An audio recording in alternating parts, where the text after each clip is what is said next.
Assalamualaikum warahmatullahi wabarakatuh. Perkenalkan, saya Wiska Putri Ayu.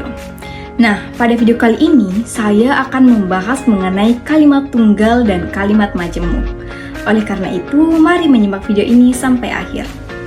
Apa sih kalimat tunggal itu? Nah, kalimat tunggal adalah kalimat yang hanya memiliki satu klausa.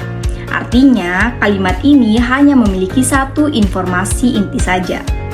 Dalam kalimat ini hanya memiliki satu subjek dan satu predikat. Bagaimana bentuk dari kalimat tunggal? Nah, perhatikan contoh yang pertama. Adik menggambar robot. Nah, dalam kalimat ini, adik sebagai pelaku atau subjek, menggambar sebagai predikat, robot sebagai objek. Nah, pada contoh yang kedua, kucing itu tertidur di bawah kursi. Nah, kucing itu sebagai subjek, tertidur sebagai predikat, dan di bawah kursi sebagai keterangan tempat. Nah, pada contoh yang terakhir, pintu kelas rusak sejak kemarin. Pintu kelas sebagai subjek, rusak sebagai predikat, dan sejak kemarin sebagai keterangan waktu.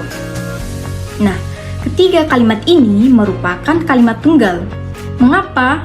Karena ketiga kalimat ini hanya memiliki satu subjek dan satu predikat. Kalimat ini hanya terdiri dari satu klausa. Meskipun kalimat ini diperluas oleh objek ataupun keterangan, namun kalimat ini hanya memiliki satu informasi inti saja. Sampai sini sudah jelaskan apa itu kalimat tunggal? Selanjutnya kita akan membahas mengenai kalimat majemuk. Kalimat majemuk adalah kalimat yang memiliki dua klausa atau lebih. Tiap-tiap klausa memiliki subjek dan predikat tersendiri. Klausa-klausa tersebut dihubungkan oleh konjungsi. Di video kali ini saya akan membahas mengenai dua kalimat majemuk. Yang pertama, kalimat majemuk setara. Dan yang kedua, kalimat majemuk bertingkat. Kalimat majemuk setara adalah kalimat yang memiliki dua klausa atau lebih yang kedudukannya setara atau sejajar. Artinya, tiap-tiap klausa dapat berdiri sendiri sebagai kalimat. Klausa-klausa ini dihubungkan oleh konjungsi koordinatif. Bagaimana contohnya? Kita lihat pada contoh yang pertama.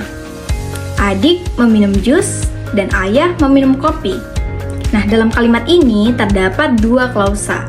Yang pertama, adik meminum jus. Adik dalam kalimat ini sebagai subjek atau pelaku, meminum sebagai predikat, dan jus sebagai objek. Nah, klausa yang kedua, ayah meminum kopi. Ayah sebagai pelaku atau subjek, meminum sebagai predikat, dan kopi sebagai objek. Nah, kemudian kedua klausa ini dihubungkan oleh konjungsi koordinatif dan, yaitu konjungsi yang digunakan untuk menghubungkan dua klausa yang setara. Kita lihat contoh berikutnya. Aku memakai mobil atau aku memakai motor. Nah, dalam kalimat ini juga terdapat dua klausa. Yang pertama, aku memakai mobil. Aku sebagai subjek, memakai sebagai predikat, mobil sebagai objek. Nah, klausa yang kedua, aku sebagai subjek, memakai sebagai predikat, motor sebagai objek.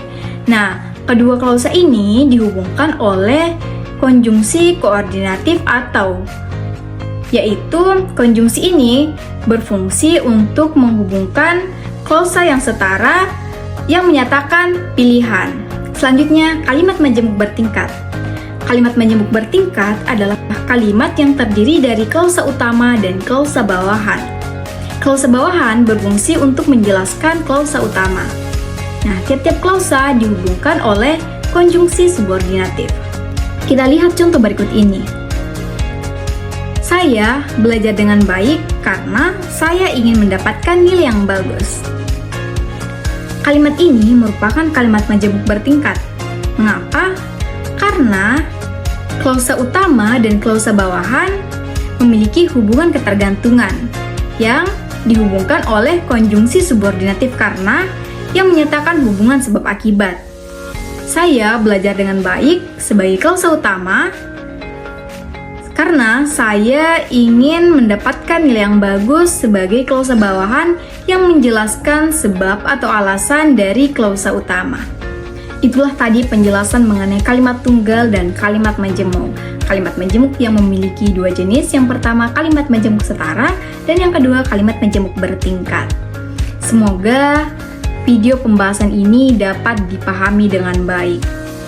Terima kasih telah menonton video ini. Cukup sekian dari saya. Wassalamualaikum warahmatullahi wabarakatuh.